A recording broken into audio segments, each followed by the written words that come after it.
Ringraziamo il Liceo Classico e Musicale Empedocle per l'intervento che ha fatto, per aver eseguito il canto degli italiani e per gli ulteriori interventi che nel corso della serata ci farà ascoltare. Ringraziamo tutti quanti sono intervenuti, tutti voi che siete stasera presenti, anche abbastanza numerosi. E ringraziamo anzitutto il Centro di Bioetica Evangelium Vitae che ha promosso questa iniziativa, così come quelle che ha promosso negli ultimi 20 anni iniziative culturali a favore della vita umana e per promuovere i valori della famiglia. Questo lo ha fatto organizzando vari interventi e corsi, riportando alla memoria, a parte questo, anche delle importanti figure che sono state testimoni del Vangelo. Parliamo di sacerdoti, anime consacrate, mamme, papà, giovani esemplari. E in questo contesto è maturata l'idea di un convegno sul venerabile Salvo d'Acquisto. I più anziani ovviamente sappiamo tutti di chi stiamo parlando, ma è opportuno anche ricordarlo. Salvo d'Acquisto nacque il 15 ottobre 1920 a Napoli, un giovane proveniente da una famiglia molto religiosa e che venne educato proprio su principi ispirati alla cristianità. A 18 anni si arruolò nell'Arma dei Carabinieri e venne destinato al Commissariato Generale per le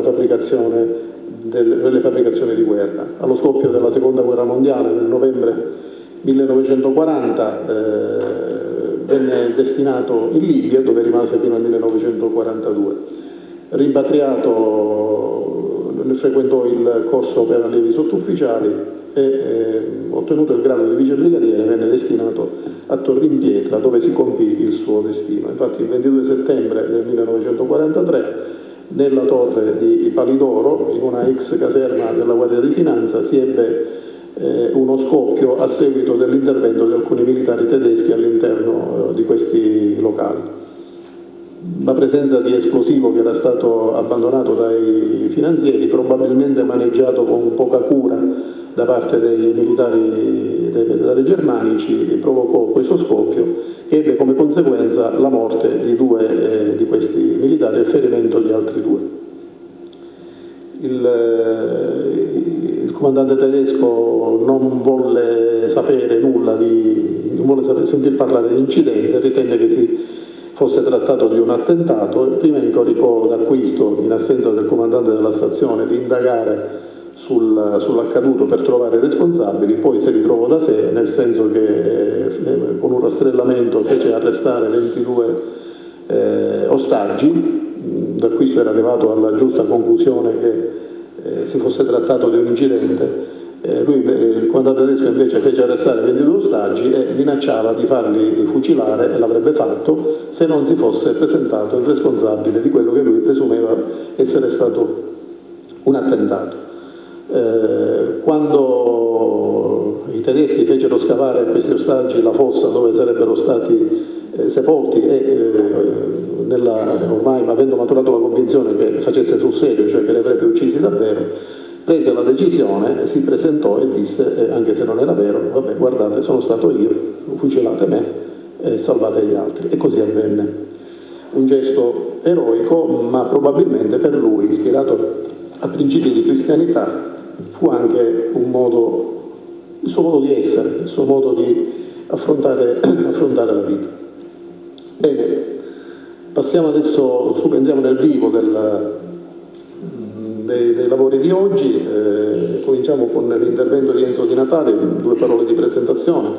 Enzo Di Natale è stato docente di religione cattolica ed è dottore in bioetica e teologia morale. Banda la pubblicazione di diverse pubblicazioni, 52 libri sui diversi campi del sapere, dalla bioetica alla critica letteraria, alla storia ecclesiastica e alla spiritualità. I suoi libri sono stati recensiti dal Corriere della Sera e da Avvenire, e proprio oggi l'Osservatore Romano dalla Santa Sede ha recensito un suo studio su Dante Alighieri, definito dalla critica la migliore opera pubblicata negli ultimi anni. Gli passo senz'altro la parola.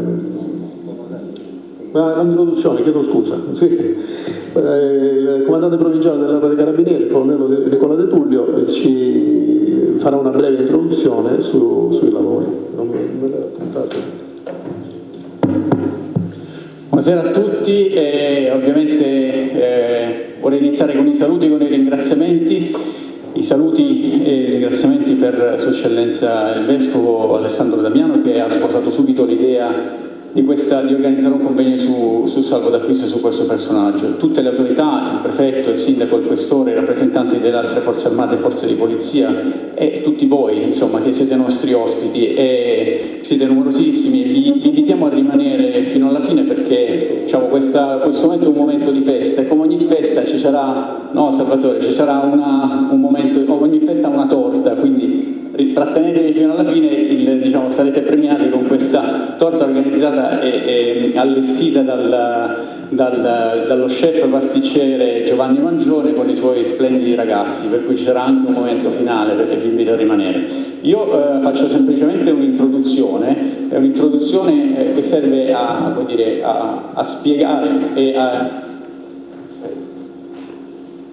e a dire perché abbiamo ritenuto di organizzare scusate un attimo, partiamo dal principio. Vuoi sedere qui? No. Ecco.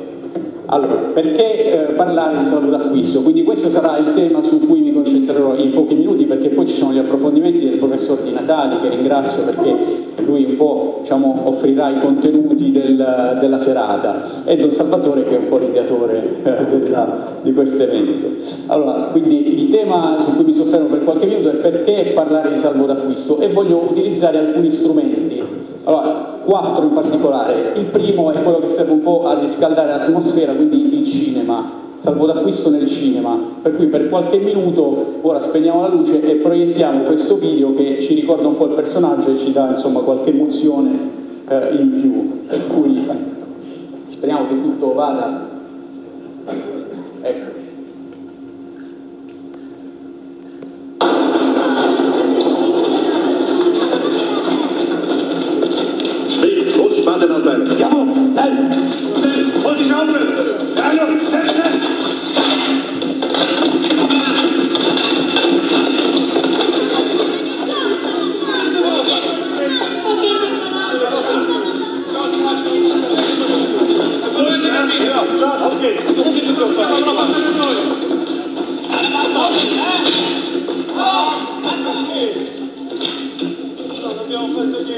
Ma noi che c'entriamo?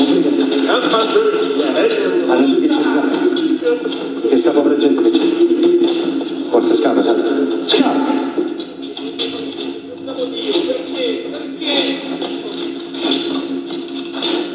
No, voi no, voi siete un sottufficiale.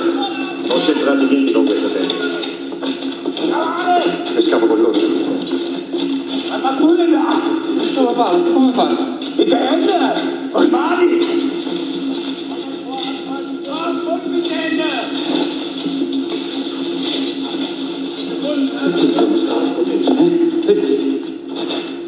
Sono unicamente, ma ci vogliono ammazzare a tutti.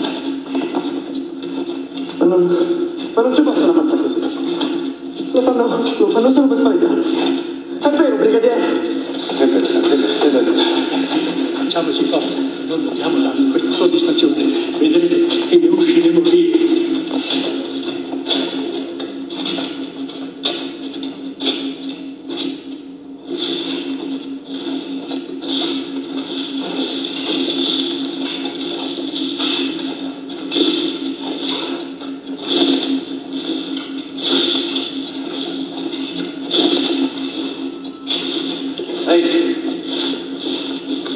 Guardate col capitano Blore.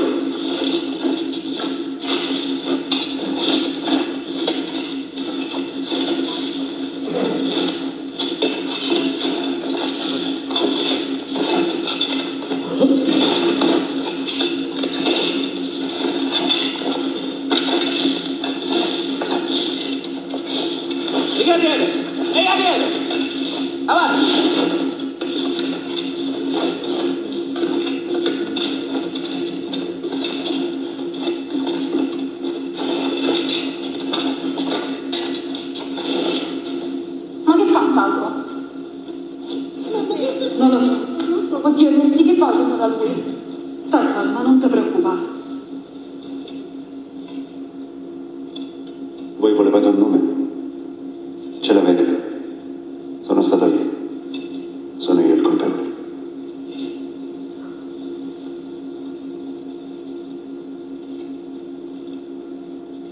Per chi lo fa? Capitano, rispettate l'impegno adesso. Punta.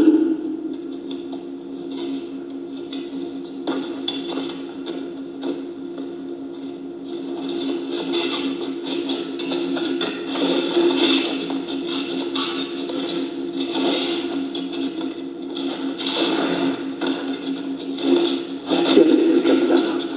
Ci lascerà andare. Non lo so, padre. Io sarò fatto il mio dovere.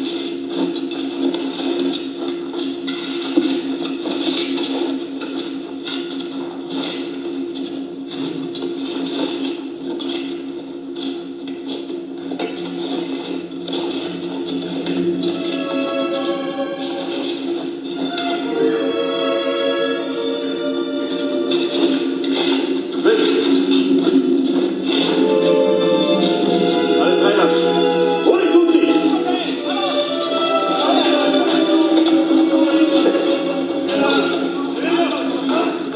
Ma che succede?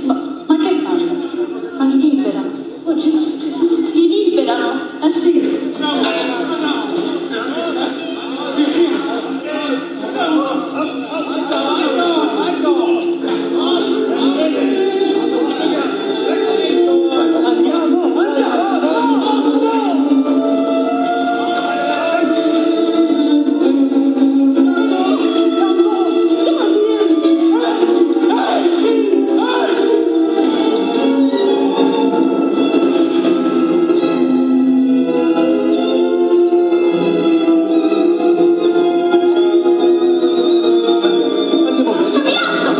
Lucia!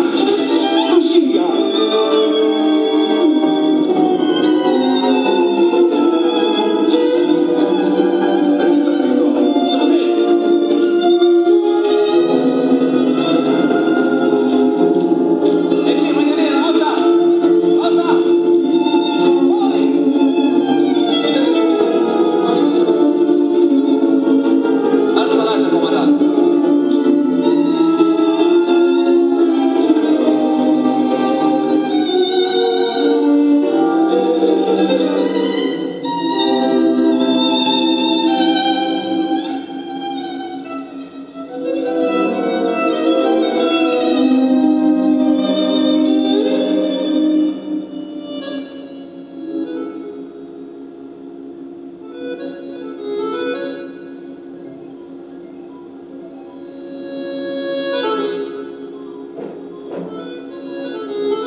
Allora ci riprendiamo un attimo dal film, però le immagini sono sicuramente più forti di tante parole, quindi il primo strumento era questo del cinema, per creare anche un po', per dare un po' la sensazione di quello che è stato un momento come quello che ha caratterizzato questo sacrificio. E il secondo strumento che utilizzerò invece va un po' più avanti nel tempo ed è l'intelligenza artificiale. Cioè, affrontando un tema, proviamo a chiedere all'intelligenza artificiale perché Salvo d'Acquisto sacrificò la propria vita per salvare quella di 22 innocenti. Facciamo una domanda diretta e vediamo cosa risponde. Sacrificò la sua vita per un profondo senso di dovere, onore e altruismo, quindi ci richiama subito quelli che sono stati i principi alla base della sua scelta. Poi mette anche un cuore spezzato, non sappiamo se sia anche un'emotività artificiale, ma probabilmente più semplicemente collega delle icone diciamo, al testo di cui sta parlando. E quindi, diciamo, perché non chiedere anche appunto il tema di questa introduzione, perché è importante ricordare Salvo d'Acquisto oggi? E c'è una serie di elencazioni, anche se non si legge, vi dico quali sono più o meno quelle più importanti: il valore del sacrificio personale, la lotta contro la barbarie e l'oppressione, come modello di giustizia e responsabilità, come educazione alla memoria storica. E poi il quinto è molto importante: unità nazionale e identità collettiva. Il sacrificio di Salvo d'Acquisto rappresenta un episodio che unisce simbolicamente tutti gli italiani, al di là delle differenze politiche e sociali. È un momento di condivisione dei valori che hanno contribuito a costruire l'Italia repubblicana. Quindi il valore di questo gesto è un valore è un valore universale che accomuna tutti e che non ha un colore. E poi il terzo strumento, invece, torniamo un po' di più alla tradizione, è quello dei testi. Sono testi ovviamente di riferimento dell'Arma e sono dei testi editi dal Comando Generale che l'Ufficio Storico del Comando Generale sta promuovendo, e uno appunto questo su Salvo d'Acquisto Martire di Carità, che si sofferma più sulla parte biografica, che non affronterò perché sarà tema, insomma, dei relatori, e l'altro invece ci parla dei Carabinieri nel 1943 e quindi ci contestualizza un po' quel periodo, un periodo drammatico per la nostra storia, è un periodo in cui purtroppo il sacrificio di Salvo d'Acquisto non fu un momento di dolore isolato, ma anzi si inserì in una serie di eventi tragici per l'Italia in quel periodo, anche, diciamo, nella stessa area in cui si svolsero i fatti, perché collochiamo il martirio di Salvo d'Acquisto alle porte di Roma, quindi alla Torre di Palidoro, quindi a pochi chilometri a nord di Roma. E in questa riflessione storica dei testi proposti dall'Arma, quindi sul ruolo dei Carabinieri nella lotta di resistenza nel 1943, ce n'è anche uno successivo del 1944 che abbiamo donato alle biblioteche, all'Archivio di Stato, alla Biblioteca Comunale per la consultazione. C'è per esempio un'altra storia che è molto vicina temporalmente e territorialmente a quella di Salvo d'Acquisto, che viene ricordata poco, quella dei Carabinieri deportati. Salvo d'Acquisto, 23 settembre del 1943, la deportazione dei Carabinieri delle stazioni Carabinieri di Roma il 7 ottobre del 1943. Perché vengono deportati i Carabinieri? Perché Kappler era stato incaricato dai nazisti di gestire e coordinare il rastrellamento degli ebrei a Roma, che sarebbe venuto appunto nei primi giorni di settembre, e Kappler considerava un ostacolo a quel rastrellamento come operazione militare appunto i Carabinieri delle stazioni, perché lui immaginava che si sarebbero posti a difesa della popolazione e quindi avrebbero, diciamo, ostacolato questa sua operazione militare, ovviamente deplorevole, di rastrellamento di civili. Per cui i Carabinieri ricevono un ordine, che è quello dal ministro Graziani, che è quello di radunarsi in alcune caserme, e lì vengono disarmati, caricati sui treni e poi deportati nei campi di concentramento, da cui nella gran parte non torneranno. Quindi sono pagine di storia molto dura e tragica che riguardano l'Arma dei Carabinieri in quel periodo. Siamo a pochi giorni, ricordiamo, dal martirio di Salvo d'Acquisto, e quella a destra è una pietra d'inciampo che fu collocata dalla comunità ebraica presso la Legione Carabinieri, proprio in ricordo del sacrificio dei militari dell'Arma a difesa della comunità ebraica. E poi il terzo strumento è questo del calendario, quindi l'attualità. L'abbiamo presentato 2 giorni fa e il calendario dell'Arma ci dà appunto, ci testimonia che il simbolo Salvo d'Acquisto, i suoi messaggi sono tuttora attuali, perché nella prefazione che viene curata dallo storico, dallo scrittore Aldo Cazzullo, che è uno dei principali conoscitori e divulgatori soprattutto della storia, ci sono appunto, è richiamato l'esempio di Salvo d'Acquisto, sono richiamati i martiri di Fiesole che furono trucidati sempre dalle truppe naziste in un episodio che ha molte similitudini perché offrirono la loro vita in cambio di quella di 10 ostaggi. Vengono ricordati anche i 12 carabinieri uccisi nelle Fosse Ardeatine nel 1944, tra quei 12 c'erano anche il tenente colonnello Frignani e il capitano Versa, che erano stati coloro che erano stati incaricati dal re di arrestare Mussolini, quindi avevano condotto quell'operazione, furono poi arrestati e condotti nelle prigioni di Via Tasso e infine furono inseriti in quei 335 italiani che furono trucidati nelle Fosse Ardeatine.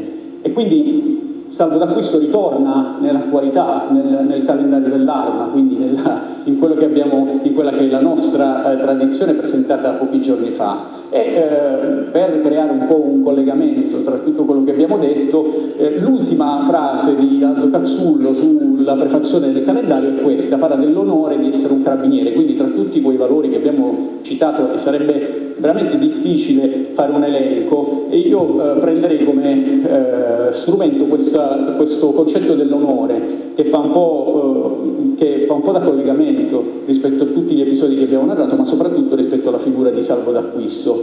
E l'onore, se ricordate, era riportato anche nella parte iniziale, quindi nei valori che ci ricordava l'intelligenza artificiale, così come, per chiudere insomma questo ragionamento e poi mi fermo, la stessa intelligenza artificiale ci dice perché è importante ricordare Salvo d'Acquisto, e nella parte finale dice: il messaggio che ci lascia rimane particolarmente rilevante in un mondo che spesso sembra dimenticare il significato di questi principi. Quindi ci fa anche un'opera moralizzatrice e ci ricorda appunto che è necessario parlare di queste tematiche.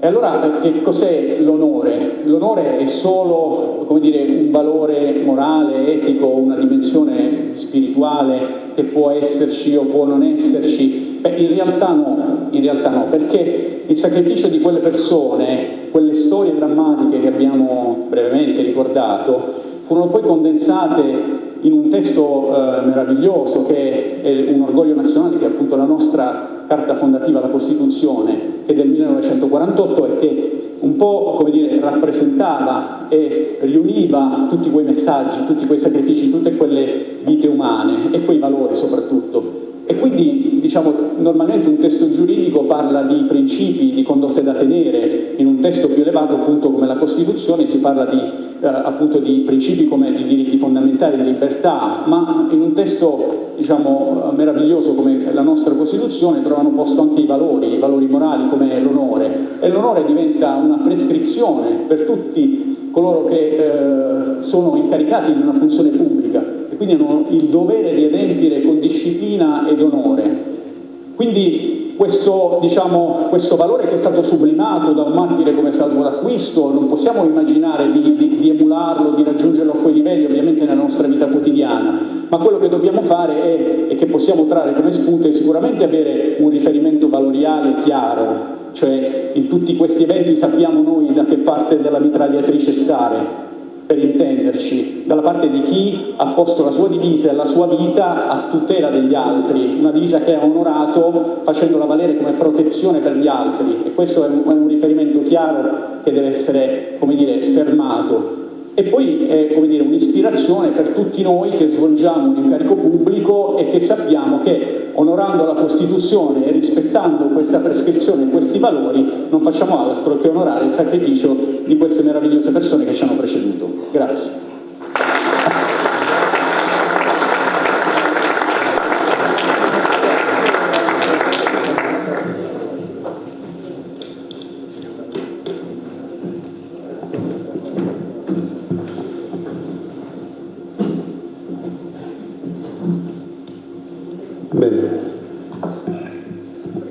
Grazie al colonnello De Tullio. Adesso la parola al professore Di Natale, la cui presentazione improvvidamente avevo fatto poco fa con anticipo.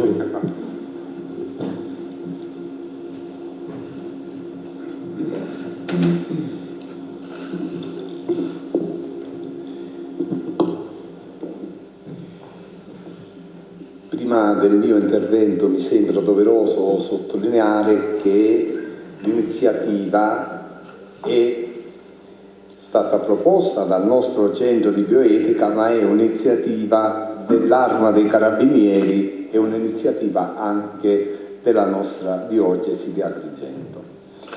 Il mio tema che cerco di esporre è il seguente: la teologia della croce nell'eroismo del venerabile Salvo d'Acquisto. Nel buio di un conflitto mondiale, mentre l'uomo frastornato dinanzi a tanto orrore si chiedeva dove fosse Dio, due fari improvvisamente illuminarono il sentiero, l'uno in un campo di concentramento, Auschwitz, l'altro in Italia. L'uno portava un saio francescano, l'altro una divisa militare, quella dei carabinieri. L'uno rimase fedele fino al martirio guardando il saio, l'altro vi rimase contemplando la divisa. Il primo si chiamava padre Massimiliano Kolbe, il secondo Salvo d'Acquisto, vice brigadiere dei carabinieri. Quali furono le motivazioni che indussero padre Massimiliano Kolbe e il vice brigadiere Salvo d'Acquisto ad offrire la propria vita, a compiere questo atto eroico, tanto da illuminare il cielo tenebroso di una guerra che aveva costato 50 milioni di morti? Rispondere a questa domanda equivale a scavare nel periodo spirituale e culturale della loro formazione, ed è quello che pur brevemente desidero svolgere in questo mio intervento. La formazione ricevuta dai due eroi certamente è complessa, tuttavia mi sembra che non si possa prescindere e tantomeno ignorare questi 4 punti. Il primo, la teologia della croce. Questa teologia vissuta nella Santa Messa, nell'ostia santa che si offre per la salvezza degli uomini. Questa teologia della croce, soprattutto dopo il Concilio di Trento, forgiò l'animo di una schiera di santi fino alle porte del Concilio Vaticano II. L'altro punto, la famiglia, scuola di santità. Il terzo punto, l'unione indissolubile dei due verbi, dovere e donare, come offerta totale di sé. Questi due verbi rivelano l'identità della persona. Quarto, la patria. La patria come luogo teologico addirittura della famiglia umana. La spiritualità e la predicazione, soprattutto negli anni 20 e 30, insistettero molto su questi 4 elementi fondativi del cristiano che io ho appena elencato. Il venerabile Salvo d'Acquisto e San Massimiliano Kolbe, anche la santa Suor Edith Stein, la filosofa ebrea convertita, si formarono prevalentemente durante il pontificato di Pio XI, che sarà ricordato come il Papa dell'Azione Cattolica, del Catechismo e soprattutto del sacrificio di Gesù nell'Eucaristia, sacrificio e rendimento di grazie. E durante il pontificato di Pio XI la spiritualità eucaristica, sviluppando il tema del sacrificio della croce, si intensificò con l'organizzazione dei congressi eucaristici, e di questi si ricorda quello che si svolse anche ad Agrigento nel 1934 durante l'episcopato di Monsignor Peruzzo nella Valle dei Templi, e fu davvero un'apoteosi con la partecipazione di tutti di arcivescovo e vescovo di Sicilia, e per la circostanza venne il legato del Papa, il cardinale Sincero. Seguendo questa spiritualità, i fedeli, ovunque, nella celebrazione della Santa Messa, nella visita al tabernacolo, erano chiamati a farsi ostia nella vita, donando se stessi fino al sacrificio per vivere la teologia della donazione, dell'offerta, immolandosi nella carità, nel servizio e nell'apostolato. E in Azione Cattolica si diceva: 3 sono i pilastri: la preghiera, il sacrificio e l'azione. Per cui non si può non tenere in considerazione di tutto questo retroterra culturale diffuso in cui si formò anche il nostro venerabile.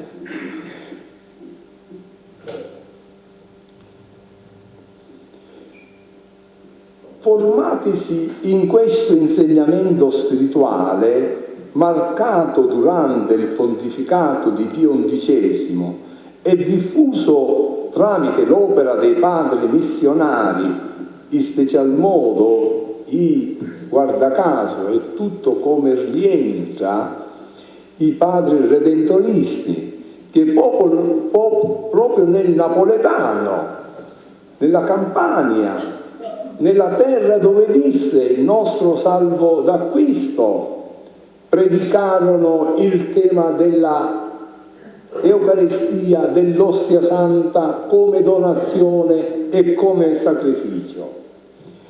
San Massimiliano Kolbe, il venerabile salvo d'acquisto, offrendosi ai carnefici, realizzarono nell'oggi della storia l'amore di Dio in Gesù Cristo fino allo spargimento di sangue. Edith Stein, ad esempio, in una notte trascorsa adorando Gesù Eucaristia, offriva se stessa ai carnefici nazisti per la rinascita della sua Germania. A dire il vero, anche in questa diocesi di Agrigento, a ridosso del conflitto mondiale, un sacerdote di Cianciana si trovò dinanzi ad una scelta drammatica: compiere il proprio dovere di confessare, in articolo mortis, un ferito gravissimo ed un malvivente che con la pistola puntata voleva impedire che il moribondo ricevesse sacramenti. Il sacerdote, Don Gerlando Re, anche lui giovane come salvo d'acquisto, non esitò, non si tirò indietro, compì il proprio dovere mentre l'assassino lo colpiva mortalmente. Guarda caso, era il giorno solenne del Corpus Domini, cioè della festa dell'ostia santa. Era la festa della immolazione. La storia della Chiesa è una storia luminosa di santi martiri che con la testimonianza fino all'effusione del sangue sono rimasti fedeli al Vangelo. Una storia che non finisce ma si arricchisce. E per ultimo il nostro beato Rosario Livatino. Se l'ostia santa è il sacramento della vittima che si immola sul legno della croce per il dovere da compiere fino in fondo, la missione affidatagli dal Padre Celeste, il nostro venerabile vice brigadiere salvo d'acquisto, donando se stesso per salvare degli innocenti rastrellati dai nazisti, e anche lui un'ostia vivente che si offre, divenendo così l'8° sacramento della presenza di Gesù e del mistero del Venerdì Santo. E significa che l'atto eroico di salvo d'acquisto bisogna leggerla in una prospettiva del triduo pasquale, del venerdì santo, ma anche del giorno della Pasqua. L'atto eroico di Salvo d'Acquisto, ripeto, e a me stesso, è da ricondurre ad un impeto irrazionale ed emozionale per un disprezzo alla vita? Assolutamente no. Diversamente, guardate, cadrebbe tutto quel ventennio di formazione che i predicatori, i curatori d'anime, i parroci facevano al popolo di Dio. Per capire il suo gesto eroico bisogna anche conoscere la sua biografia. Egli muove i primi passi dalla formazione ricevuta in famiglia, come giustamente ha messo in evidenza il cardinale Semeraro. E se ricordate, parlavo della santità della famiglia. La famiglia, oggi ignorata, talvolta calpestata, è la prima scuola di santità, così come insegnavano nelle lettere pastorali i vescovi negli anni 30. In questa speciale scuola che è la famiglia, egli, Salvo d'Acquisto, apprese il valore del dono e la bellezza di sapersi donare fino in fondo. Il vice brigadiere imparò dal papà l'onestà e la dedizione al lavoro, dalla mamma l'amore per il prossimo, da entrambi la fiducia nella provvidenza. Si racconta che un giorno, tornando da scuola, vide un ragazzino scalzo e infreddolito che domandava l'elemosina. Salvo, preso da compassione, si tolse le scarpe e gliele donò. In questi primi gesti è maturato il suo dono più grande, che è quello della propria vita. Il dovere, senza la capacità di donare, è una scatola vuota, è un compito svolto senza anima, è un puro formalismo, il docente che va a scuola per dovere, ma senza dono. E i ragazzi se ne accorgono subito. Dicevo, è un puro formalismo, è opaco ed anche triste. È un modo di fare trascinandosi come un peso. Il nostro venerabile invece ci insegna dalla cattedra del suo martirio che il dovere autentico è unito inseparabilmente con la capacità di donare e di donarsi totalmente, senza riserve.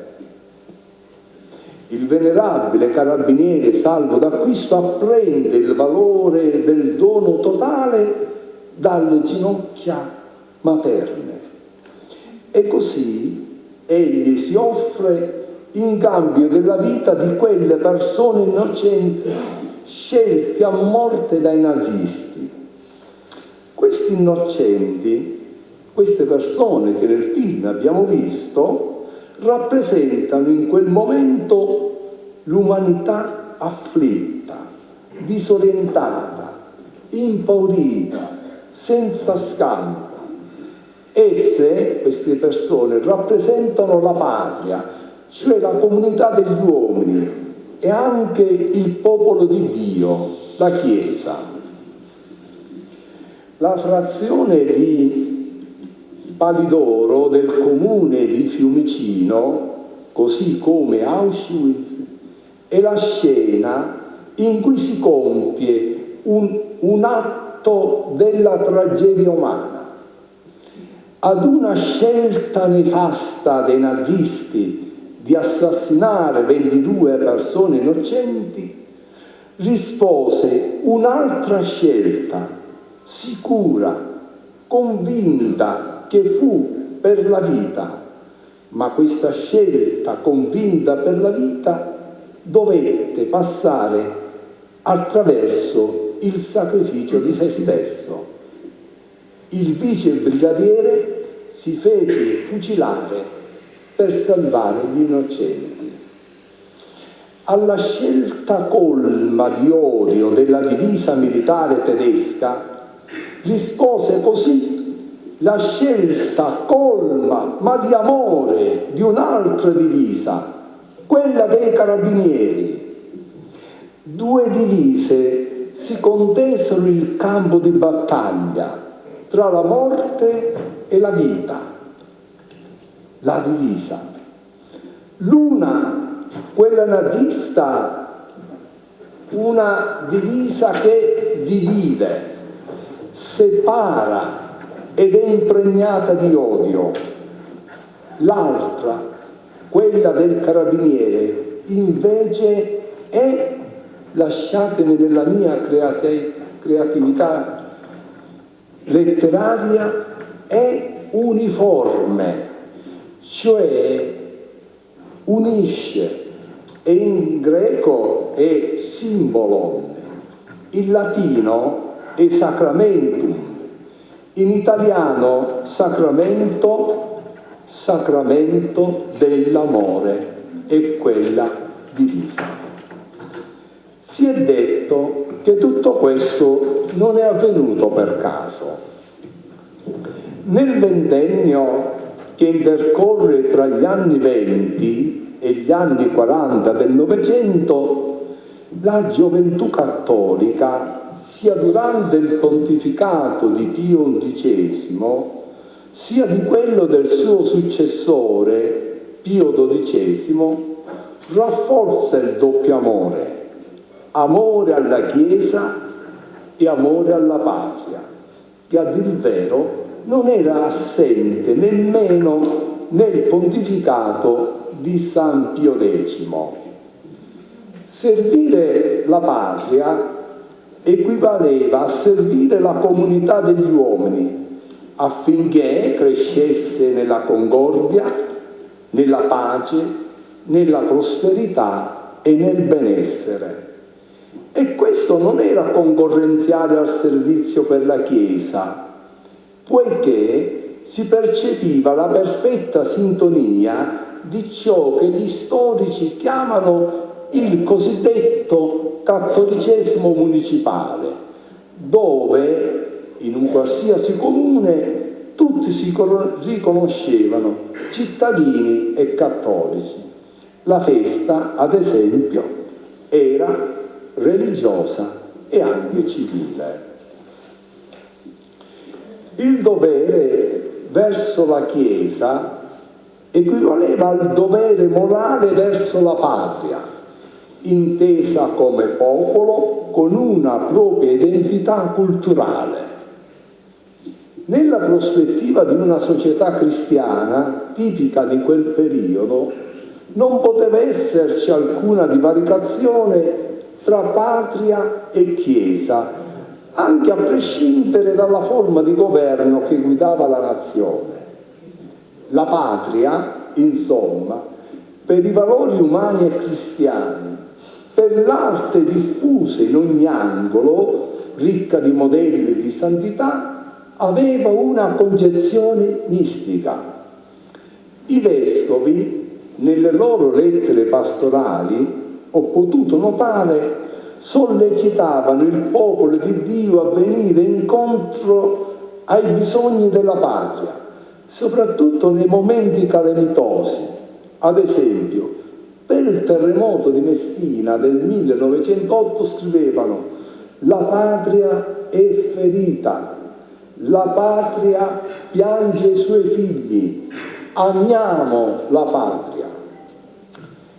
In salvo d'acquisto, nel corso della sua breve ma intensa esperienza di vita, il concetto di famiglia conosce diverse tipologie.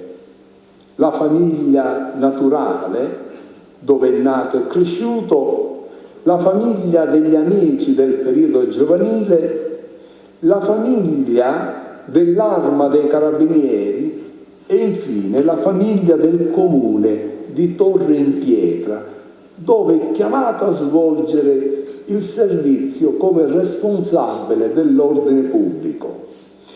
Questi 4 momenti diversi di famiglia si nutrono di una medesima fonte, l'amore, che va oltre la semplice amicizia che di per sé ha un valore rilevante.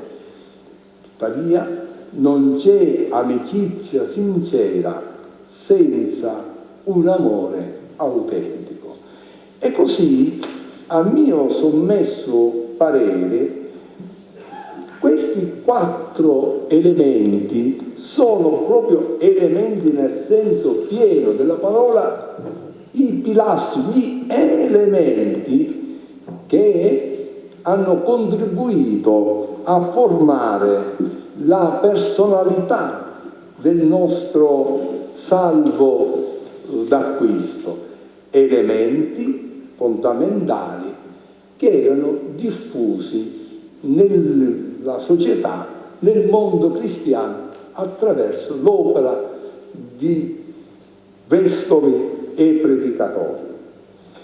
Penso che la meta per la beatificazione del nostro venerabile non debba essere ormai lontana, considerati 2 interventi pontifici, quello del 1993 di Giovanni Paolo II alla scuola allievi carabinieri e quello recentissimo di Papa Leone XIV, il quale recentemente ha detto: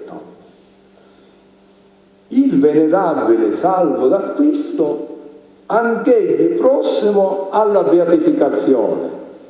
Per cui, signor Colonnello, Eccellenza Reverendissima, prepariamoci a questo pellegrinaggio a Roma. Il suo sacrificio, è qui che parla ancora Papa Leone, il suo sacrificio ha un valore molto più prezioso della medaglia d'oro al valore militare che ne onora la memoria. Dando vita per i propri concittadini, infatti, dice Papa Leone, egli realizzò pienamente la sua missione di carabiniere. In un tempo di guerra e di odio, il suo coraggio divenne profezia di una pace costruita sulla dedizione più generosa. Sono uomini come lui a illuminare le difficoltà che anche oggi pesano su tanti popoli, dice Papa Leone. E io desidero, con queste parole di Papa Leone, concludere il mio intervento con un riconoscimento che desidero fare in modo ufficiale, soprattutto in questa circostanza, ad un comandante dei Carabinieri che purtroppo non è presente per motivi familiari, è il comandante Iovine, che ha guidato la caserma dei Carabinieri quando io, ahimè, dovetti svolgere per 1 anno e mezzo l'amministratore in quel comune, difficile e travagliato, e tra me e me ho detto: un'esperienza simile non la farò mai più. Fu un'esperienza difficile, tuttavia il comandante Iovine fu il mio punto di riferimento, di aiuto morale, di sostegno spirituale, e questo mi sembra doveroso, professionale. Grazie.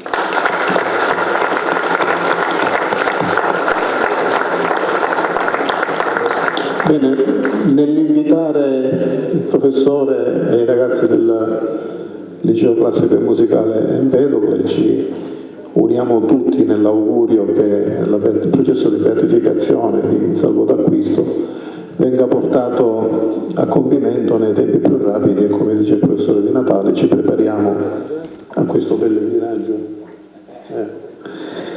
Va bene, allora un momento musicale e poi proseguiamo con i lavori.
Grazie al professore Conso per il suo allievo che ha eseguito brillantemente questo brano. Adesso passiamo la parola al maresciallo maggiore Mauro D'Acquisto, che è un pronipote di Salvo D'Acquisto, il quale ci porterà una testimonianza su come la sua famiglia vive il ricordo del loro antenato e quali ricordi, quali sensazioni sono arrivate fino a lui. Buonasera a tutti. Intanto ringrazio a tutti i presenti.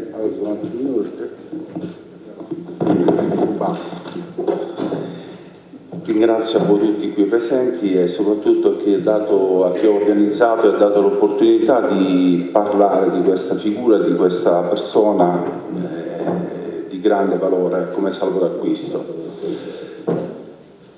Per me, per la mia famiglia, per tutta l'Arma, per l'istituzione, per la nostra istituzione, l'Arma dei Carabinieri, è sempre motivo di orgoglio parlare di Salvo. E abbiamo sempre definito in famiglia quella di Salvo una bella storia d'amore. Amore per la vita, amore per il prossimo, amore per la nazione, per la nostra patria. E amore, ha dimostrato amore per la nostra istituzione, per l'Arma dei Carabinieri, l'attaccamento. E la storia di Salvo è la storia di un giovane ragazzo nato a Napoli nel quartiere Vomero nel 1920 e credo che sia opportuno, così ha fatto in parte il professor Di Natale, per capire esattamente il gesto eroico che ha compiuto Salvo, delineare, tratteggiare quello che è stata la sua vita, seppur breve, aveva solamente 22 anni. Salvo è cresciuto in una famiglia, in un contesto familiare dove l'educazione, l'amore per il prossimo, l'onestà erano principi fondamentali di condotta di vita. Ha fatto anche un percorso cristiano. Ricordiamo che lui ha iniziato a frequentare la scuola diretta dai Salesiani e successivamente l'aver frequentato anche la chiesa dei Gesuiti, dove lui ha contribuito in modo importante nella propria parrocchia, dove si prestava per servire la messa, e da qui probabilmente è nato l'amore per Gesù Cristo e per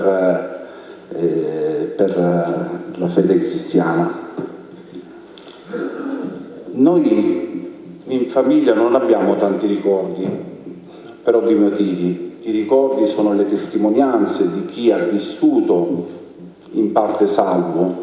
Oggi l'unico testimone in vita è lo zio Sandro, il fratello, che ha 90 anni, che vive a Napoli, e quando è morto Salvo lui aveva solamente 6 anni. Tra l'altro la famiglia ha scoperto, probabilmente nessuno lo sa, la famiglia ha scoperto della morte di Salvo a distanza di 1 anno, e persino in circostanze anche un po' particolari. E quindi quando io ho sempre chiesto a mio zio Sandro, è ovvio ricordare, insomma cercare di capire i ricordi che la famiglia aveva di Salvo, ho sempre chiesto: ma cosa ricordi di Salvo? Lui giustamente mi ha sempre detto: Mauro, io avevo solamente 6 anni, ricordo quando tornava in licenza, tornava a casa, mi portava le caramelle, i dolcetti, e poi ricordo più triste l'aver appreso la notizia. Ero in un cortile, nel cortile di casa, e il parente che ci portò la notizia a distanza di 1 anno non mi disse nulla, arrivò, portò la notizia in famiglia e capì subito che le notizie non erano positive. Salvo per me insomma, è stato un punto di riferimento, e probabilmente anche fonte di ispirazione nella scelta professionale, non solo per me ma anche per mia sorella, anche lei nell'Arma dei Carabinieri. Siamo cresciuti con la figura di Salvo come punto di riferimento, esempio da seguire dai grandi valori morali, per cui era un punto di riferimento importante. Papà ci parlava sempre di Salvo e ricordiamo anche i viaggi a Palidoro, a Torrimpedere in occasione della commemorazione il 23 settembre. Quindi questi erano i ricordi di questa figura, di Salvo. Io volevo leggere una piccola testimonianza, cito testualmente quello che lui ha descritto, la testimonianza di Giuseppe Pinfildi. Giuseppe Pinfildi era uno zio che viveva nello stesso palazzo di Salvo e descrive la sua crescita ed è indicativo, è importante, perché penso che sia in quello che lui scrive c'è l'essenza di questa figura. Testualmente descrivo quello che lui afferma. Il primo dei nipoti che beneficiò di questa sana educazione fu proprio Salvo, che restò affezionato non solo ai genitori, fratelli e parenti, ma specialmente alla nonna Erminia. Posso dire che la nonna di Salvo inculcò nell'animo del ragazzo sentimenti di grande onestà e religiosità. Io stesso poi riuscii ad applicare nella vita di tutti i giorni quanto in teoria Salvo aveva appreso in famiglia e poi nella scuola. Si deve a questo clima se in Salvo, oltre alla solita vivacità tipica del ragazzo, non si notò niente di sguaiato, irrispettoso e imprudente.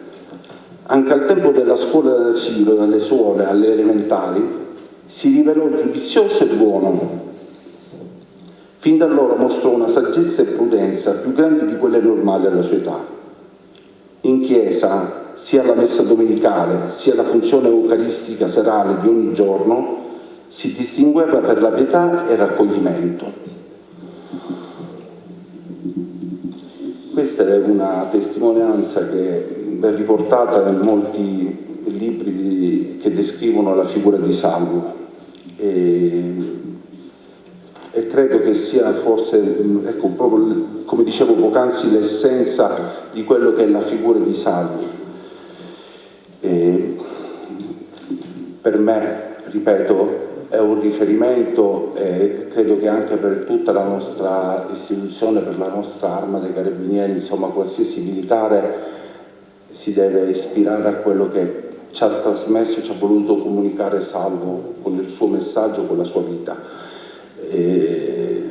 Io concludo con una piccola riflessione, mi riferisco soprattutto ai più giovani, dove dico sempre che oggi tendenzialmente si tende a discostarsi da quello che è la vita reale, a certe figure, a certe immagini, e allora io credo che certe figure come Salvo siano importanti da prendere come riferimento nella quotidianità e nella vita, insomma, che ognuno di noi può condurre. Grazie.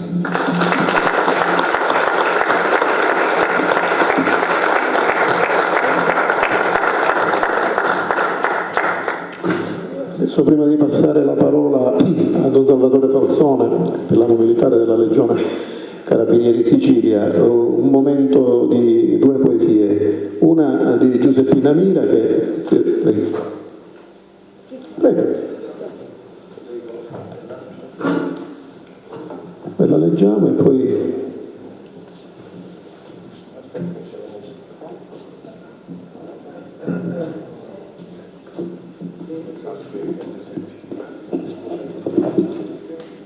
Va bene.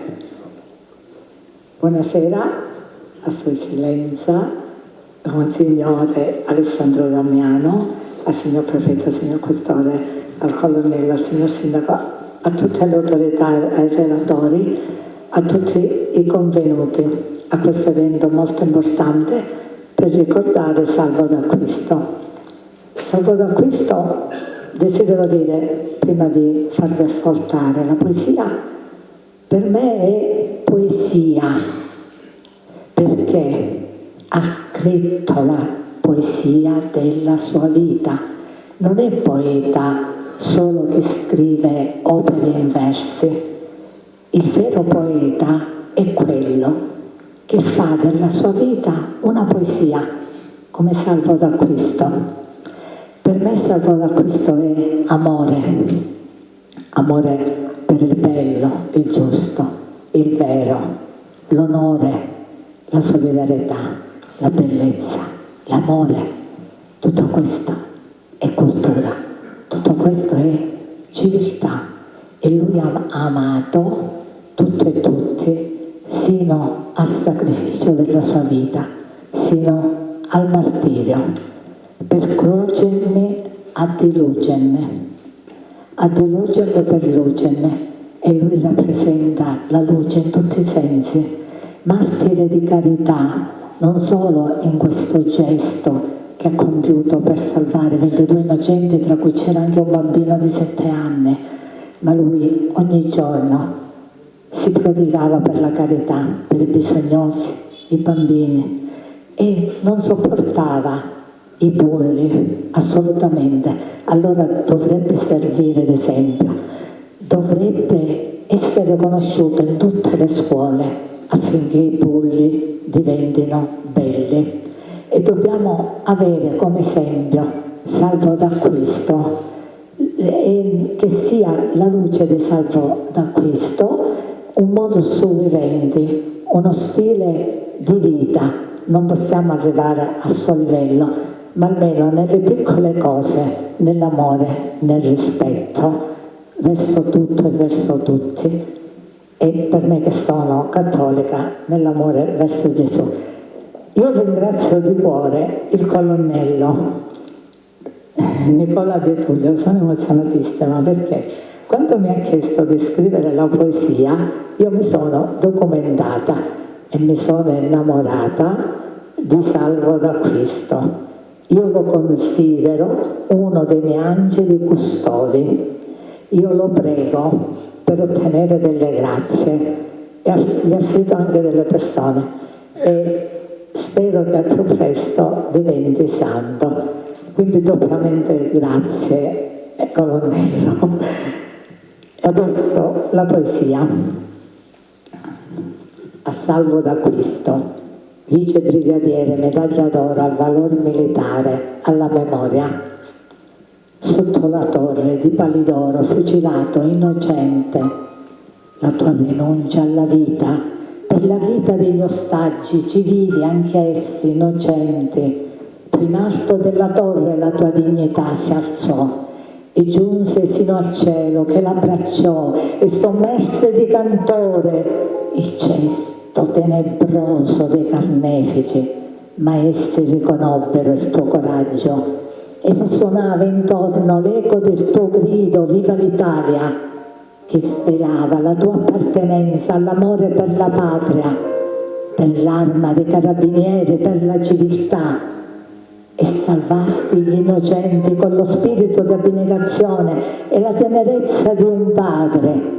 Tu, innamorato della carità, essenza dell'immanenza quotidiana che diventa trascendenza, diventa bellezza, diventa respiro dell'eroismo ed è purezza, quella purezza che fa sgorgare come limpida acqua di sorgente le tue parole: se muoio per altri 100, rinasco altre 100 volte, Dio è con me e io non ho paura.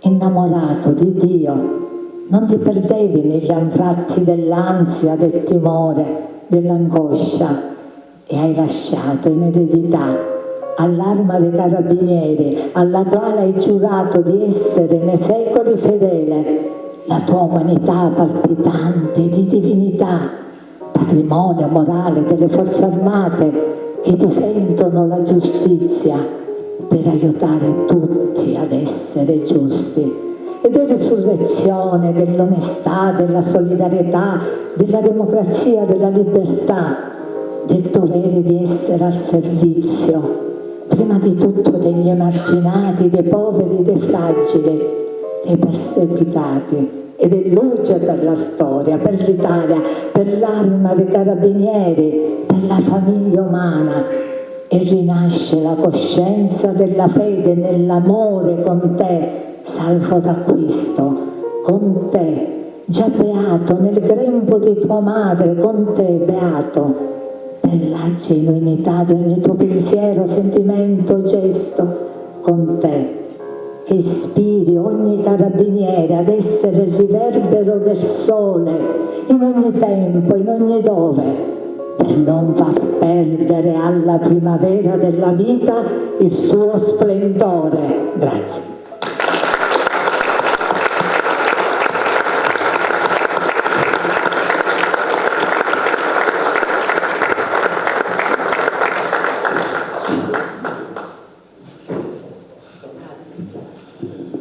La sezione di Agrigento dell'UNUCI, Unione Nazionale Ufficiale in Congedo, ogni anno, da qualche anno, organizza un premio per le forze dell'ordine che si chiama Donna Maiora.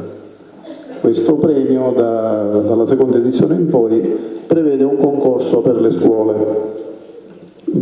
Tra gli elaborati vincitori scelti da una commissione composta dai rappresentanti delle varie forze dell'ordine, e c'è un elaborato proprio su salvo d'acquisto. Io inviterei il vicepresidente dell'UNUCI, tenente Salvatore Albano, a darne lettura.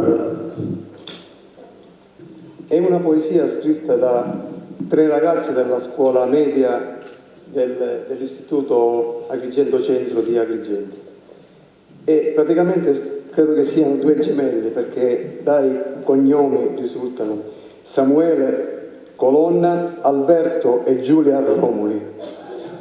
Un eroe in silenzio. Con passo deciso e volto sereno, Salvo affrontò quel destino terreno. Tra uomini in fila, paura e dolore, offrì la sua vita con puro valore. Sapeva che morte l'avrebbe trovato, ma il cuore del giusto non fu mai piegato. Gridò la sua scelta, salvò innocenti, lasciando ricordi eterni e viventi. Un gesto d'amore profondo e sincero di un giovane forte, leale davvero. La patria l'onora, il nome risuona tra chi per la pace ogni giorno si dona.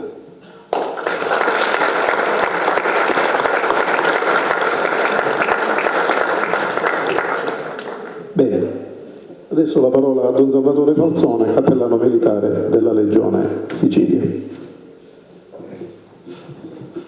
Bene, sarò lunghissimo, no scherzo, di solito dice sarò breve. Allora, una cosa tecnica, avete ricevuto la penna, no? Ecco, qualcuno dice non scrive, dovete togliere la cera della punta finale. Così. No, perché qualcuno la penna dei carabinieri, dice non scrive, certo, non ce la faceva. Allora, innanzitutto un saluto, un ringraziamento a Sua Eccellenza Monsignore Alessandro Damiano. Ecco, noi ci conosciamo quando lei era vicario generale a Trapani, dove io ho prestato servizio a Trapani Birci. Grazie per il suo patrocinio e soprattutto perché ci accoglie in questo stupendo seminario che mi ha visto alunno per 4 anni negli anni 70. Ecco, per me è una emozione oggi essere di nuovo qua. Un ringraziamento anche al rettore, naturalmente, lo Stefano, che si è messo a disposizione con i ragazzi del seminario. Un ringraziamento naturalmente al mio comandante. Io ho 5 comandanti, il comandante della Legione e tutti 4 comandanti provinciali, di cui Nicola è anche il mio comandante, che ringrazio di cuore perché ha sposato questa iniziativa, veramente subito ha detto di sì e infatti l'ha presa a cuore. Grazie Nicola. Un saluto a Sua Eccellenza il Prefetto, al signor Sindaco, al signor Questore, al Comandante della Capitaneria di Porto, al Vicecomandante della Finanza, alle associazioni qui presenti, ai nostri magistrati e agli amici che sono venuti da tutte le parti della Sicilia. Abbiamo anche Da Palermo, sapete, sono venuti il Cavaliere Messineo, Terenzio e Orazio Di Martino, che fanno parte, sono coloro che conducono un'associazione che è gli Alti Studi di Salvo d'Acquisto. Ecco, si fanno ogni anno promotori di una bellissima maratona per far conoscere la figura di Salvo. E poi amici da Favara, Porto Empedocle, Aragona, Comitini, Agrigento naturalmente, Marsala, Trapani, insomma ci siete tutti, ecco, questo mi fa piacere, una partecipazione copiosa, ecco, e anche naturalmente ai miei confratelli sacerdoti che sono qua. Un ringraziamento naturalmente a Mauro d'Acquisto, ci conosciamo vecchia data, a Totò Fucà, siamo di Rembettale, abitiamo vicino a casa, ecco, quindi per questo sei qua, e il professor Enzo Di Natale, che allora, se l'iniziativa partiva da me era scontata, no? Dice chi sia il cappellano dei Carabinieri, giustamente che cosa può parlare, di Salvo d'Acquisto, invece l'iniziativa parte da Enzo Di Natale. E questo mi fa piacere perché è stato lui, no, a volerlo, è stato lui il promotore, e di questo ti ringrazio Enzo che mi hai dato, ecco, questo spunto di poter realizzare questo convegno. Ecco, ti ringrazio di cuore per quello che sei, per quello che hai detto e per quello che farai. Un grandissimo amico, un professore, un grande scrittore, ecco, e questo ci onora. Un ringraziamento è doveroso ai ragazzi del liceo musicale con il proprio professore. Io ho 3 nipoti al liceo, quindi, di cui uno è già al conservatorio, quindi meno male che ad Agrigento hanno fatto questo liceo musicale, ci voleva. Poi alla fine scenderemo giù e ci sarà un momento conviviale, un pasticcere, pastichef si dice, ha fatto per noi una sorpresa, una bellissima torta, una buonissima torta con dei ragazzi speciali che vedrete poi alla fine, non scappate, mi raccomando. Vabbè che se ci vedevano levamo più picca, siamo meglio mangiamo, però è meglio stare tutti insieme, quindi ecco ci sarà questo momento conviviale alla fine. E poi, vabbè, ho detto, i saluti ci sono per tutti, perfetto.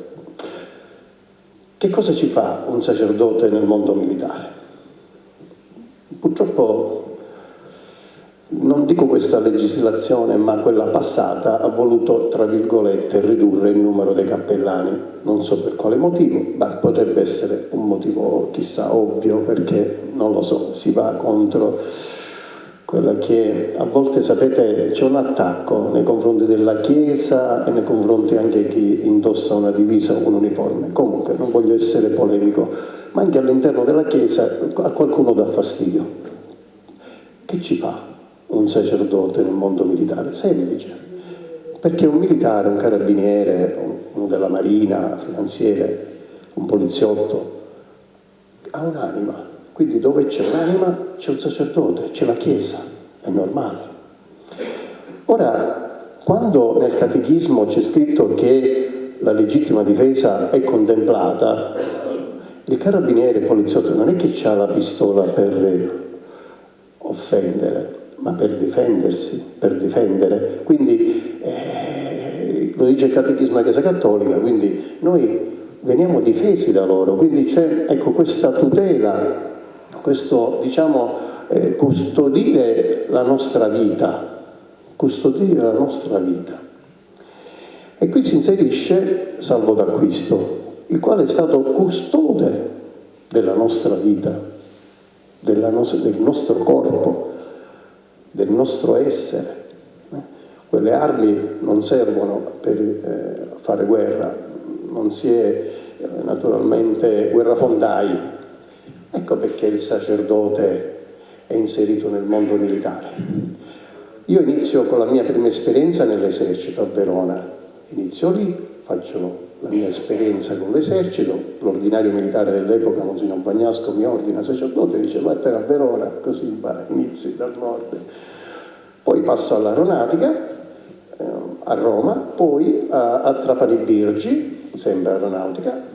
A un certo punto il vescovo Monsignor Pelvi, l'ordinario militare Monsignor Pelvi, dice deve andare a Palermo. E dove eccellenza? Nei Carabinieri.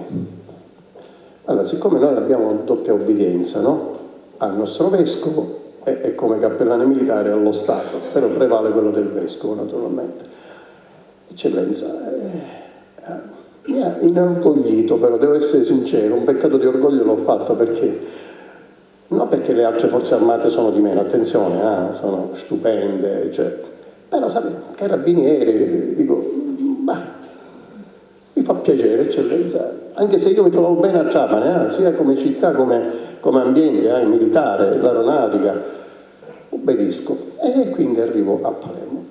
A Palermo naturalmente l'arma dei carabinieri è più articolata, non ce l'ho stanziali, no? Io ho mezza Sicilia occidentale, per cui diciamo così mi muovo e non ce l'ho tutti in una caserma, quindi mi muovo, sono decentrati con molte caserme, per cui mi sposto e mi sposto volentieri, quindi cerco di riuscire a incontrare tutti, ma anche se è difficile, però lo facciamo a livello telematico, no? Telefono, e ogni volta che ci sono i vari precetti e vari incontri. E quindi che succede? Ho cominciato a conoscere cosa significa carabiniere. Cosa significa? Ecco, il carabiniere è nella sua prossimità, no? A contatto con la gente. Sapete, c'è una dicotomia, cioè a un certo punto loro sembra che si sdoppiano. Quando sono in servizio si dimenticano di casa, la moglie, i figli, si concentrano sulle persone. Poi quando smontano dal servizio, da premettere che loro sono in servizio H24, a un certo punto poi si dedicano alla famiglia, però in quel momento appena è, dove vai? Niente, la moglie, sto andando in servizio, mi hanno chiamato, devo correre, devo fare, devo dire, incuranti anche dei pericoli. E questo io lo tocco, lo constato, no? Lo vedo nelle loro ansie, nelle loro preoccupazioni, nelle loro anche soddisfazioni, nelle loro gioie, no? Arrivare a casa soddisfatti di aver fatto un'opera buona, di aver aiutato quella persona, quel vecchietto, e così sia, e così via. A un certo punto, ecco perché dico, noi inseriamo salvo d'acquisto nel contesto contemporaneo, perché il carabiniere di ora è alter salvo d'acquisto. Io ogni anno purtroppo faccio molte commemorazioni di tanti carabinieri. Sapete, in Sicilia sono stati uccisi 613 carabinieri, quindi ci sono 613 salve d'acquisto, Gianni Dalla Chiesa, Guazzelli, ecco, altri marascialli, ufficiali, carabinieri che sono stati uccisi nella nostra Sicilia, barbaramente uccisi dalla mafia, dal terrorismo, dalle guerre, da delinquenti. Ecco, e quindi loro vedo salvo d'acquisto, ma anche coloro che svolgono il proprio servizio noto il salvo d'acquisto, perché sapete, salvo d'acquisto non ha fatto altro che cristificarsi. Cristificare significa ragionare come ragionava Gesù, agire come agiva Gesù, perdonare come perdonava Gesù e amare soprattutto la carità. Giorno 11 abbiamo commemorato i caduti in Assiria ed era la liturgia di San Martino. Ed è bello, no? Quando San Martino divide il mantello con un povero. Il comandante interregionale, quando ha preso la parola, dice: ecco, anche il carabiniere divide il mantello con la persona reietta, abbandonata e marginata. Ecco. Che cosa ha fatto salvo d'acquisto? Ha diviso il suo mantello, no, oltre che ha diviso il suo mantello, ha dato la vita. Infatti lui è stato definito venerabile per il dono della vita, non perché è stato martire, attenzione, perché il martire è colui che lo fa per fede. Lui invece ha donato la vita, ha donato la vita. Una cosa curiosa, è stato definito venerabile il 25 febbraio da Papa Francesco, il 25 febbraio San Gerlando. E poi un'altra cosa che ci deve rendere orgogliosi, lui è stato concepito a Palermo, perché i genitori, il papà è palermitano, quindi è stato concepito per essere sposato il papà con una napoletana a Palermo, l'ha concepito a Palermo e poi lui nasce a Napoli, cresce lì, quindi è il nostro, diciamo, colinsolano. Ecco. Allora, vedete, la sua azione, io la vedo nei miei carabinieri, Vi racconto un episodio che mi ha colpito, mi ha edificato, perché vedete, io quando incontro i miei militari, anche alla Capitaneria di Porto, di cui sono anche cappellano, che vanno a salvare le vite, no? A mare, e anche i nostri carabinieri, poliziotti, finanzieri, ecco, che mettono a repentaglio la propria vita. C'è un episodio che mi ha colpito. Quando io iniziai nel 2012, il mio primo precetto l'ho fatto a Bombiegio, nelle Madonie. E mi ricordo che terminata la messa esco e non trovo più né il comandante della stazione né l'arciprete. Dico, dove sono andati questi? Mi hanno lasciato qui. E era giorno di San Giuseppe. Si avvicina una puntata e fa, dice, no, Don Zapata, non si preoccupi, sono andati a portare da mangiare a un ragazzo agli arresti domiciliari perché non ha nessuno. Cioè questo ragazzo è stato arrestato per droga, ma era un poverino, uno che era emarginato, cioè trascurato dalla famiglia, abbandonato dalla famiglia. Attenzione, non è che sì, ha sbagliato e deve pagare perché dura l'ex sed lex, no? Quindi uno deve pagare, per carità, però non possiamo far venire meno l'umanità. E questi vanno là. Cioè quando sono arrivati io sono rimasto più edificato che loro della mia omelia. Loro mi hanno fatto una predica. Che cosa significa amore? Cosa significa altruismo? Cosa significa darsi e donarsi?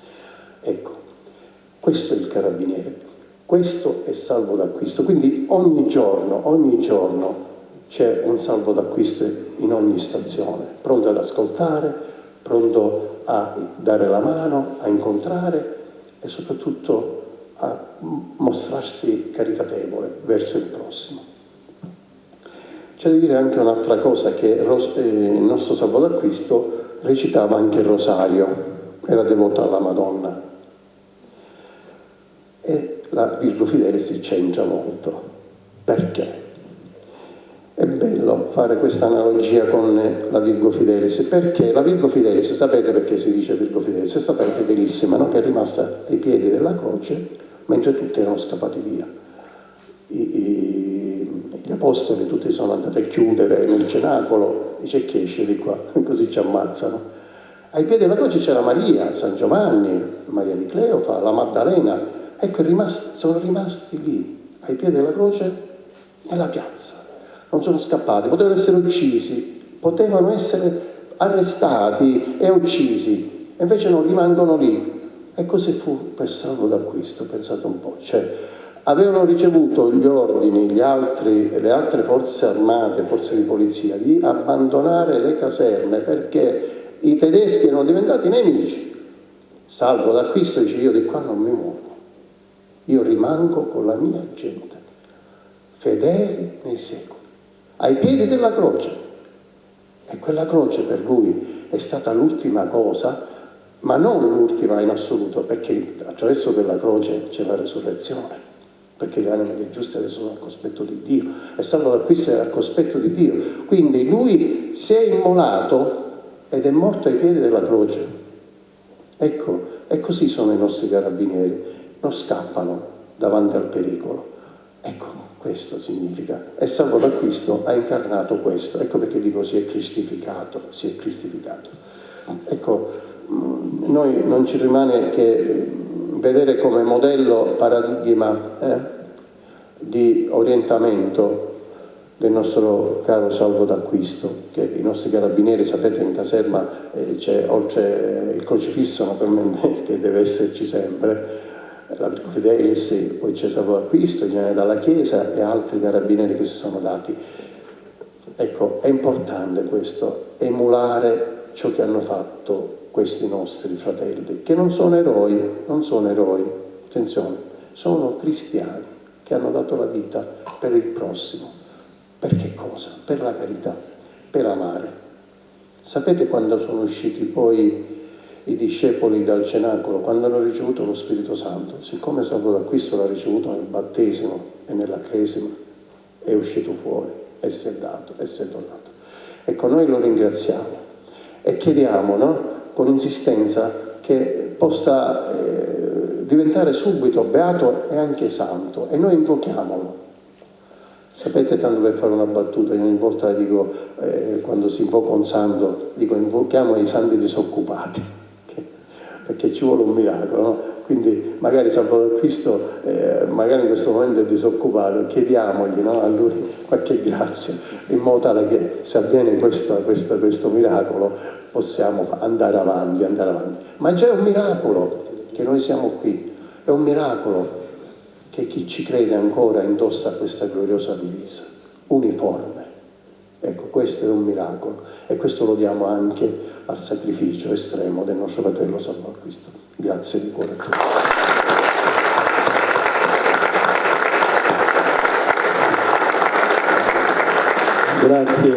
Grazie Don Salvatore, brillante ed efficace come sempre. Allora invito il professore Consolo a donarci un altro momento musicale prima di avviarci alla conclusione di questo dibattito questo convegno che si è rivelato, ritengo veramente interessante. Prego.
Allora, subito la parola a Sua Eccellenza Monsignor Alessandro Damiano, Arcivescovo di Agrigento, che tirerà le conclusioni di questa serata. Ci siamo già salutati diverse volte, ancora buonasera a tutti. Io non penso che abbiamo conclusioni da tirare. Abbiamo ascoltato la consegna da diverse voci della figura della persona di Salvo d'Acquisto. Mentre vedevo scorrere le immagini di questo pezzetto del film, mi è tornata in mente una frase riguardo lo Spirito Santo che prima ha ricordato Don Salvatore. Lo Spirito Santo frizza nella divisione rischiosa dell'istante. Ma lo Spirito Santo può agire in questo modo quando c'è alle spalle un percorso. Lo Spirito Santo vi ricorderà tutto quello che vi ho detto, ma se non si è ascoltato, anche lo Spirito Santo non c'è niente da fare e deve ricordare se io non ho ascoltato. Salvo d'Acquisto viene da una formazione umana, cristiana, robusta, è stata richiamata, non lo riprendo. Questo mi sembra importante e questo è il servizio che Salvo d'Acquisto può fare oggi a tutti, a coloro che sono in crescita in particolare, in questo tempo in cui le nostre coscienze stanno perdendo valori fondamentali. Sono quei 3-4 passaggi di valori di cui è stato detto, ponendo al centro la famiglia che è aggredita in questo momento.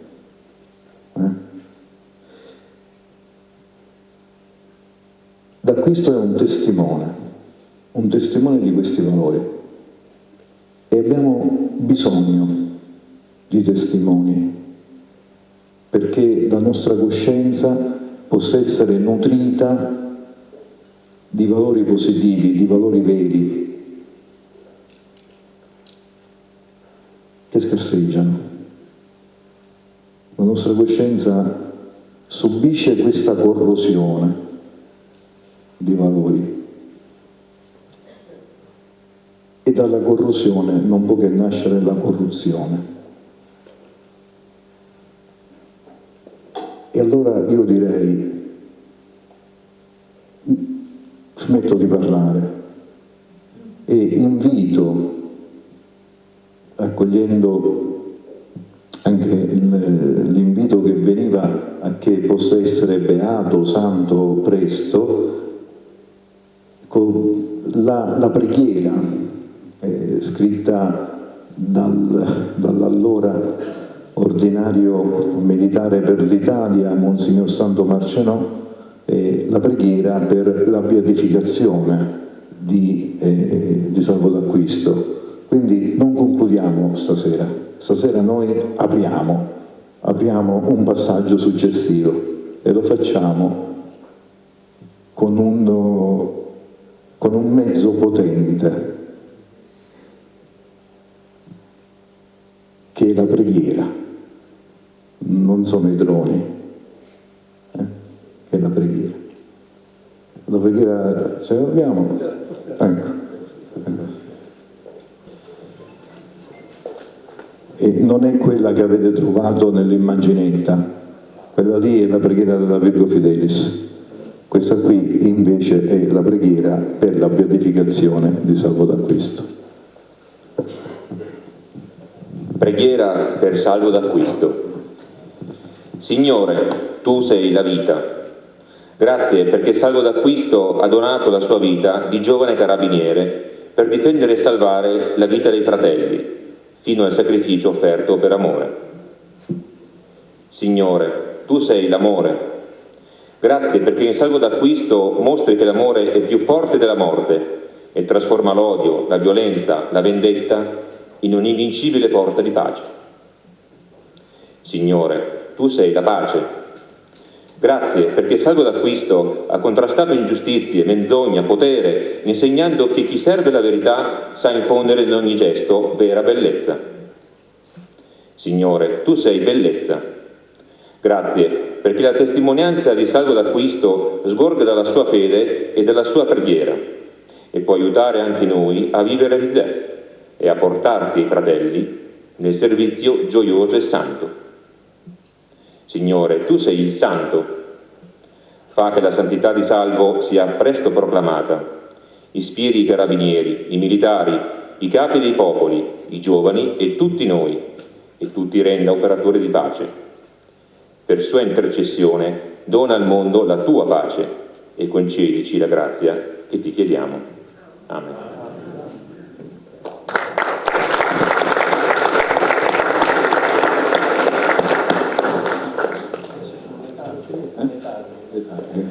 Chiudiamo, visto che c'è la preghiera, chiudiamo adesso con la benedizione e poi chiudiamo la preghiera così, no? Invocando la benedizione del Signore su tutti noi qui presenti innanzitutto, ma su tutta la grande famiglia dell'Arma dei Carabinieri. Pensiamo che questa benedizione possa scendere anche su tutti gli uomini e le donne dell'Arma dei Carabinieri e delle forze dell'ordine che in questo momento sono per strada. Il Signore sia con voi. Vi benedica Dio Onnipotente, Padre, Figlio e Spirito Santo. E così adesso passiamo alla consegna delle targhe. La prima targa è consegnata al maresciallo maggiore Mauro D'Acquisto, mi sembra di dovere, e abbiamo qui il pronipote, e consegna la targa Sua Eccellenza il Prefetto, il dottor Salvatore Caccamo. Prego. Sì,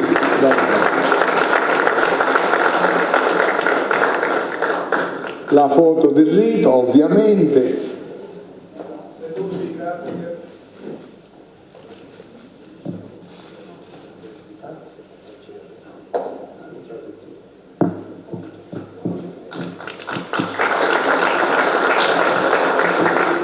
La seconda targa è dedicata al seminario di Agrigento perché ci ha ospitato e consegna questa targa il sindaco della città. La riceve Don Salvatore.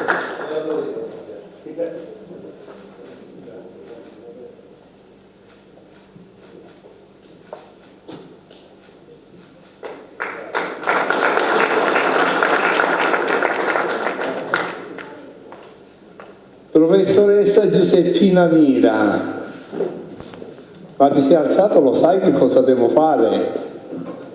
C'è una targa per te. Ah sì,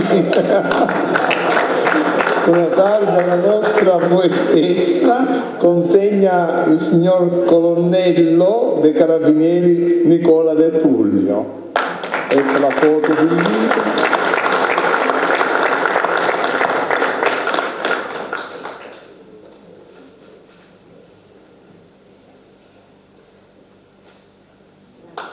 Bene, la serata è stata allietata dalla scuola, dai ragazzi del liceo classico Empedocle, indirizzo musicale, ed è giusto che noi abbiamo così pensato di consegnare una targa al liceo classico, mentre qui il professor Consolo, che è stato gentilissimo ad accogliere questa nostra iniziativa, la targa è consegnata dal signor Questore, il dottor Tommaso Palumbo. Un applauso.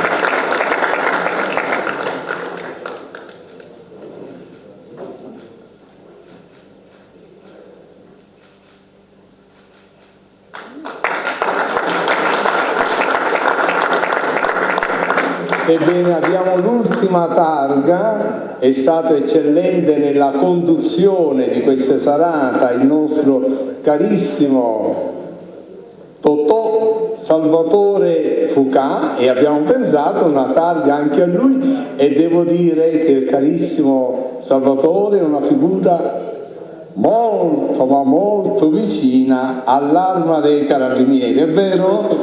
E allora consegna la targa Sua Eccellenza Reverendissima il nostro amato Arcivescovo Monsignor Damiano.